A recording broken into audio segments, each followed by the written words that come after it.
soon as you said that, it made me think they had a interview with Boosie that came out on the Breakfast Club, and he kept talking about God. And I'm like, now he's going to jail, you talking about God. That's where God wanted me to go. Charleston has never been afraid to call out Boosie music for years.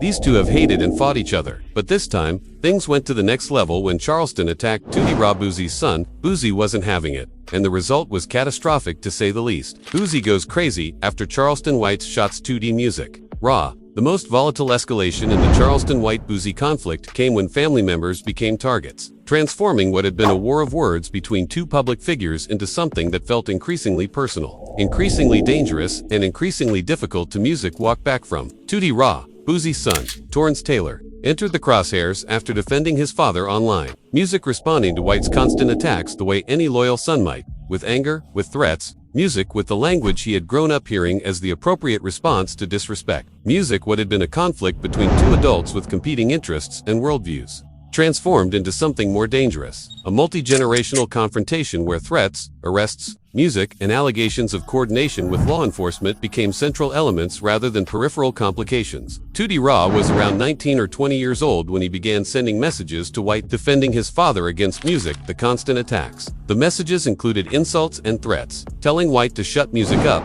expressing hope that White would die. These communications represented exactly the kind of response White's provocations were designed to generate. But they also introduced a new dynamic into the music conflict. White's response to Tootie's involvement was immediate and extreme. He didn't treat the younger Taylor as a child who had made music a mistake, or as a young person who should receive some grace given his age and family loyalty. Instead, White treated Tootie as an adult combatant music who had voluntarily entered a conflict and would receive adult treatment in return. White claimed responsibility for Tootie's arrests, stating on IG Live that he had reported Tootie music to authorities. He described sending photos to Texas state troopers, alerting them to Tootie's activities. He confessed openly and without apparent shame, "I'm the one who had the police lock him up." This admission would have been career-ending for most figures in hip-hop, an explicit claim of cooperation with law enforcement against music someone in the community. But White had already positioned himself outside the community's rules. His open rejection of the GI Code meant he could claim cooperation with police as a tactical move rather than a betrayal. Music, he wasn't pretending to be something he wasn't. He had made clear that he operated as what music he called a law-abiding citizen,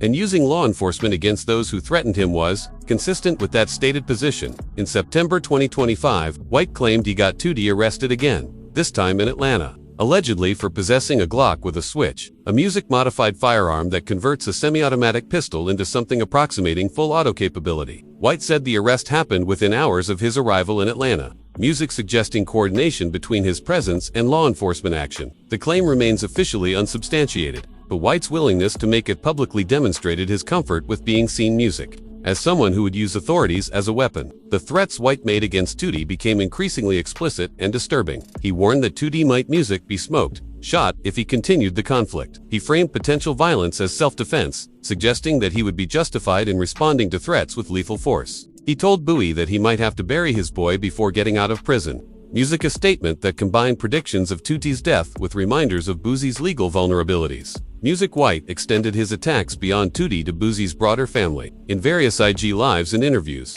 Music he referenced Boosie's newborn and other family members. He celebrated Boo's legal troubles in terms that invoked family consequences, hoping for outcomes that would keep Bowie away from his children. Music wishing for health complications from diabetes that might prove fatal in prison settings. This family targeting strategy, Music represented White's most controversial and dangerous escalation. Hip-hop beefs typically observe certain boundaries. Personal attacks on artists are music acceptable, but family members, particularly children, are supposed to be off-limits. White violated this norm explicitly and repeatedly, making Music family vulnerabilities central to his attacks rather than incidental to them. Boo's response to the family targeting was notably restrained compared to what his Music public persona might suggest. He warned White not to mess with his family and made clear there would be consequences Music for crossing that line. But he also stated repeatedly that he was avoiding full engagement to protect his freedom and success. He acknowledged keeping White's name out of his mouth, viewing direct confrontation as a threat to everything he had built. This restraint created a strange dynamic. Boosie, Music, who had built his career on aggressive posturing and threats of violence,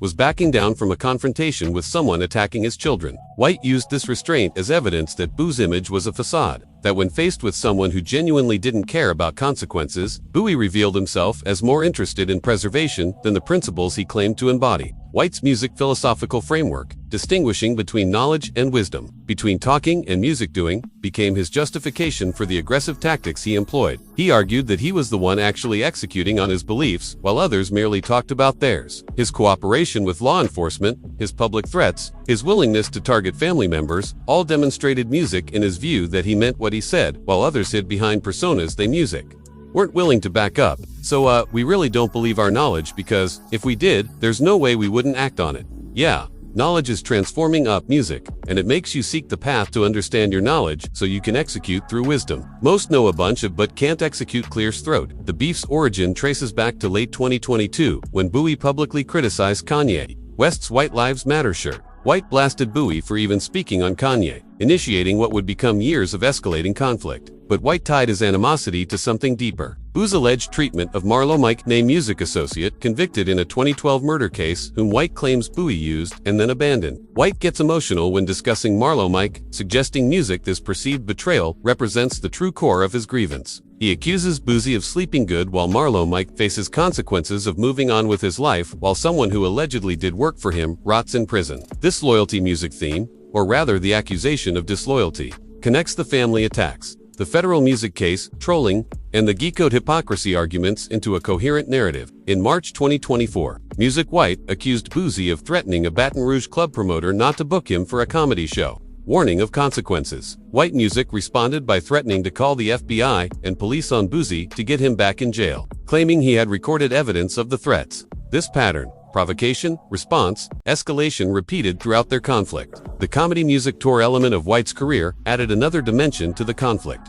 He performs regularly, has done over 400 shows, and uses his platform to mix entertainment with the kind of confrontational commentary that generated his internet fame. The fact that Boosie allegedly tried to music prevent his bookings suggested that White's attacks were having real-world effects on people's willingness to associate music with both figures. I see you are in comedy on your comedy tour with Woody 333 going on. This would be the third straight year comedy. So, I've done over 400 comedy shows. Why? Why comedy? Why comedy tours? Because I didn't know what to do. I was on the internet home, and frustrated snorts saying, I'm going to come play a character, and I'm going to use my frustration, my education, my knowledge, my theatrical skill. White acknowledges the theatrical nature of his persona. He studied drama, understands performance, knows how to manipulate attention. But he draws distinctions between the character elements he employs and what he characterizes as lies from others. He admits to playing roles while accusing Boosie and others of hiding behind roles they won't acknowledge as performances. As of early February 2026, no direct physical confrontation between White and Boosie has occurred. Satirical posts about a fight night on Netflix boxing match dated April 1,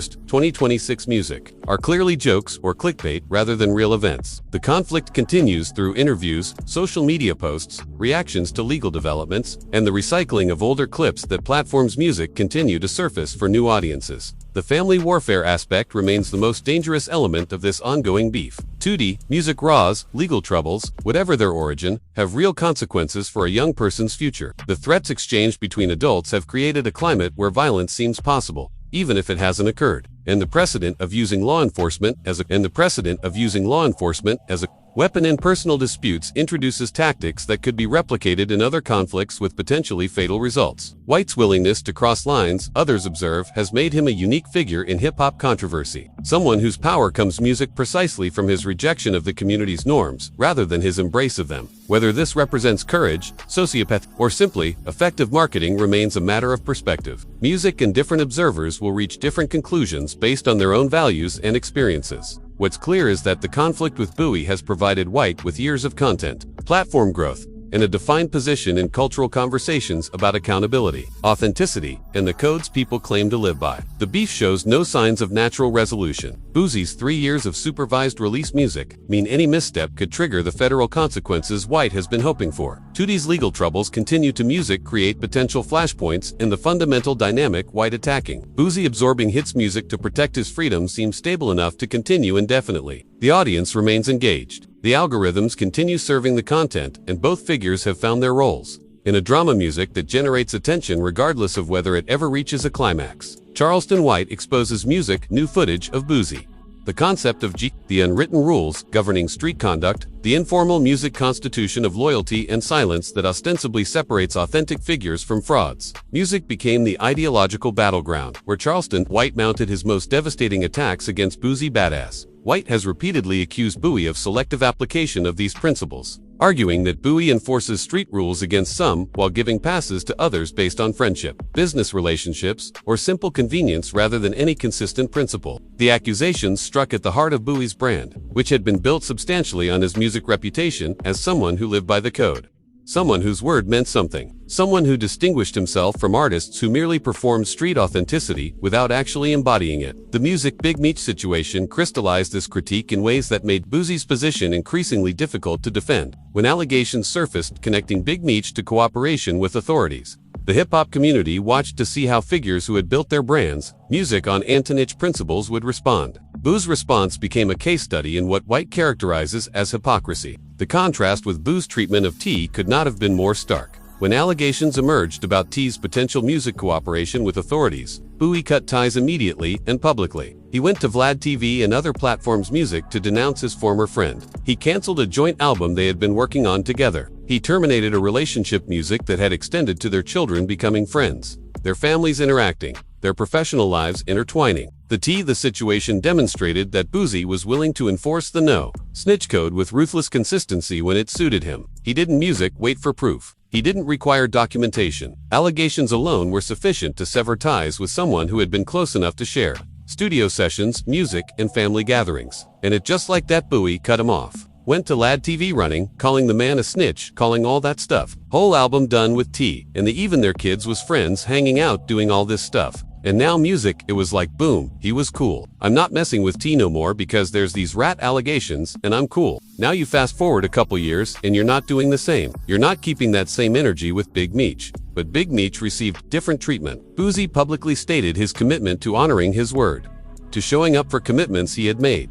The Welcome Home Big Meech concert became a symbol of this selective enforcement. Bowie, willing to perform, willing to lend his credibility and platform to someone facing similar allegations, music that had ended his relationship with T.I. White seized on this inconsistency as evidence of everything he had been arguing. The street code, he maintained, was always a facade, a set of principles people invoke when convenient and abandon when inconvenient. Boosie's differential treatment of T and Big Meech proved that the code meant nothing beyond its utility as a weapon against enemies' music while providing cover for friends. White's positioning as a law-abiding citizen who explicitly rejects street rules allowed him to critique the code from outside its framework. He didn't need to prove Big Meech was a snitch. He didn't need to adjudicate the allegations against T. His argument operated at a different level, showing that the people who most loudly proclaim adherence to these principles are the same ones who violate the music whenever doing so serves their interests. The Terrence Gangster Williams situation added another layer to this critique. Williams, the half-brother of Cash Money co-founders Birdman and Slim,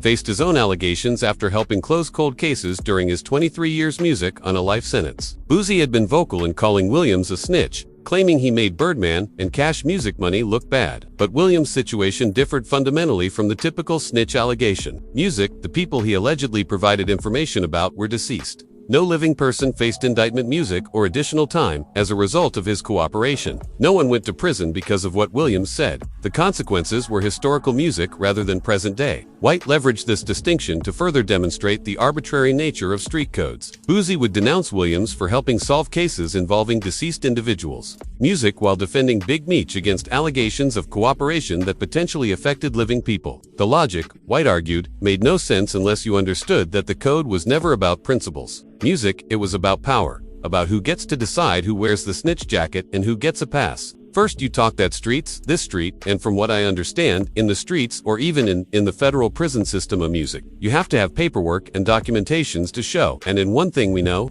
about being in trouble with the law, or part of your constitutional rights, homie, is you have a right to confront your witness music. You have a right to know who telling on you who done said something about you. White pointed to constitutional principles, the right to confront witnesses, the right to see evidence as standards that should apply even within street culture's framework. If someone is going to be labeled a snitch, there should be documentation. There should be proof. The fact that allegations alone could destroy one person while another person facing similar allegations received protection revealed the system's essential corruption. The deeper argument White was making extended beyond Bowie to hip-hop culture broadly. He was suggesting that the entire apparatus of street credibility, the codes, the rules, the rituals of authenticity, was a performance rather than a reality. People adopted these postures for marketing purposes, for brand building, for career advancement. But when the codes conflicted with personal interests or business relationships, they were abandoned without hesitation. This critique positioned White as something hip-hop culture hadn't quite seen before. A figure willing to call out the performance from a position of explicit rejection rather than competing claims of authenticity. White didn't argue that he was more street than Bowie, didn't claim superior credentials in the game, didn't try to establish his own bona fides through tales of past criminal activity. He argued that the entire framework was fraudulent, that claiming not to follow the code was more honest than pretending to follow it,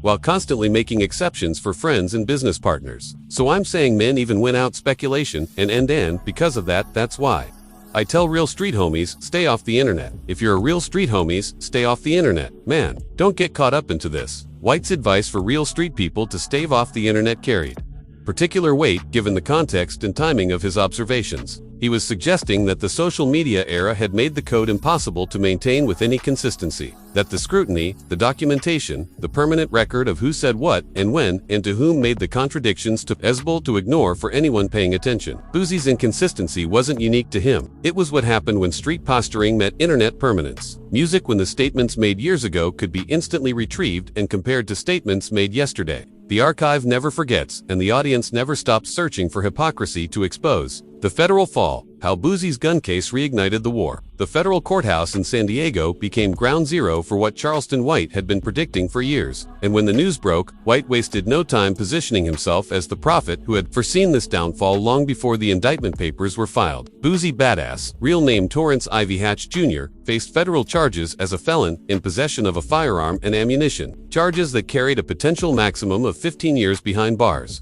A number that White repeated with undisguised satisfaction across multiple platforms. This wasn't state court, where deals come easier and sentences bend to accommodate the realities of overcrowded prisons and overworked prosecutors. This was the federal system music where the conviction rate hovers above 90%. And plea deals often feel less like negotiations and more like surrender terms with slightly favorable conditions attached. The arrest traces back to 2023 in San Diego, California, where what appeared to be a routine encounter escalated into federal charges that would dominate headlines and Charleston White's content calendar for the next 2 years. Federal prosecutors took over from state authorities, elevating what might have been a manageable state charge into a federal nightmare that required entirely different legal strategies and carried entirely different implications. Music for a convicted felon with booze history, a history that includes previous legal troubles, music probation violations, and a public persona built around street credibility. Being caught with a firearm meant triggering mandatory minimums music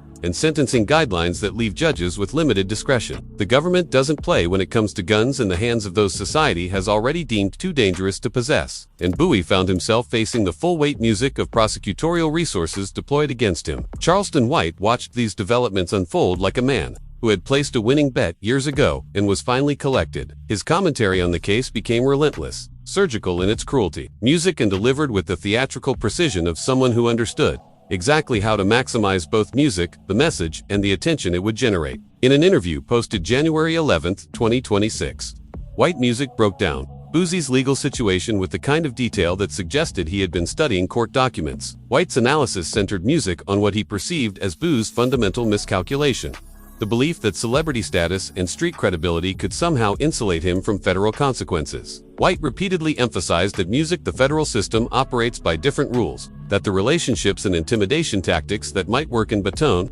Rouge carry no music weight when U.S. attorneys are involved. The plea deal negotiations revealed the precarious position Boosie occupied. On August 26, 2025, Bowie formally pleaded guilty to one count of being a felon in possession of a firearm, music, and ammunition. Prosecutors agreed to drop a second gun charge in exchange for the plea. They committed to recommending a 2-year prison sentence, far below the statutory maximum, but still significant time for a man whose empire depends on his presence and productivity. Music White interpreted this plea acceptance as a victory for his ongoing campaign, against what he views music as hip-hop's glorification of street culture without accountability. He had been saying for years that Boosie would eventually face music real consequences, that the courts would eventually catch up with the image Boosie had cultivated. The plea deal seemed to validate White's predictions, at least partially, but the sentencing process introduced complications that White hadn't anticipated. Federal probation officials initially suggested around 46 months, approximately 3 years and 10 music months. This recommendation exceeded even what prosecutors had agreed to in the plea deal, creating a window where Boosie faced potentially harsher punishment than his agreement with the government contemplated. Prosecutors filed their official recommendation on January 2, 2026, sticking to the 2 years they had promised. Boosie's defense team, led by attorney Megan Blanco, took a different approach. They filed a sentencing memorandum arguing against any prison time at all, requesting instead 2 years of structured probation and 300 hours of community service. The defense emphasized that Boosie had already faced significant punishment through the process itself: the arrest, the pretrial, detention, the damage to his career and reputation. They highlighted his efforts to mentor youth and his desire to focus on family responsibilities. White responded to these defense arguments with characteristic derision. He mocked the idea that a convicted felon caught with a weapon should receive no additional prison time. He questioned whether the same leniency would be extended to someone without booze resources and celebrity platform. White positioned himself as speaking for the people who face the criminal justice system without the advantages of fame and expensive legal representation. The January 9, 2026 sentencing hearing delivered a result that neither side had entirely predicted. U.S. District Judge Kathy Ann Benno sentenced Boosie 2 times served, 3 years of supervised release, 300 hours of community service, and a $50,000 fine. No additional prison time. The outcome aligned more closely with what the defense had requested than what prosecutors had recommended. White's reaction to the sentence revealed the complicated nature of his investment in this conflict. On one hand, the case had provided months of content, had validated his claims that Boosie was in big trouble, and had generated enormous engagement from audiences eager to watch the drama unfold. On the other hand, the ultimate outcome, no new prison time, undercut White's predictions of a harsh federal reckoning. As soon as you said that, it made me think they had an interview with the Booyah that came out on the Breakfast Club, and he kept talking about God, and I'm like, now he's going to jail. Talking about God. Ah, that's where God want him to go. God, want a relationship with you? So he send you to jail so y'all can talk, and every time you get your put X pills in girl booties to then go and put your mouth, and you ain't hauling God then, so God won't this time. White used this music theological framing to suggest that Boo's public invocations of faith during his legal troubles represented hypocrisy rather than genuine spiritual awakening. He contrasted Boo's courtroom religiosity with music, the content Boosie produces, and the lifestyle he promotes, arguing that the divine intervention Boosie sought came in the form of legal consequences designed to force reflection. The federal case became more music than a legal proceeding in White's hands. It became evidence supporting his broader argument about accountability. Music about the gap between street image and actual consequences, and about what he perceives as the selective application of codes and principles within hip-hop culture. Every court date, every filing, every development provided new material for White's ongoing commentary. Boo's camp largely avoided direct engagement with White's provocations, music during this period. His attorney issued statements focusing on gratitude for the outcome and the opportunity to move forward. Boosie himself, music referenced the case in interviews, but generally declined to address White specifically, suggesting a strategic decision to avoid giving White additional music, platforms, and attention through direct confrontation. This restraint from Boosie's side only seemed to intensify White's attacks. The lack of direct response became itself a subject of White's commentary. Evanescent music in his framing that Boosie lacked the courage to face his critics directly and preferred to let legal troubles silence him rather than engaging with the substantive criticisms White was raising. The federal gun case revealed something fundamental about how this beef operates and why it continues to generate engagement long after the initial provocations might have faded from public memory. White needs music material, needs developments, needs new angles to keep the content machine running and the algorithms feeding his channels. Boosie's legal troubles provided music, that material, in abundance, delivering a steady stream of content opportunities that required no music fabrication or exaggeration, just commentary on real events happening to a real person. White had designated as his primary target. Every hearing, every filing, every music judicial decision could be interpreted, analyzed, and weaponized for maximum impact. Thanks for watching. Check out other cards on the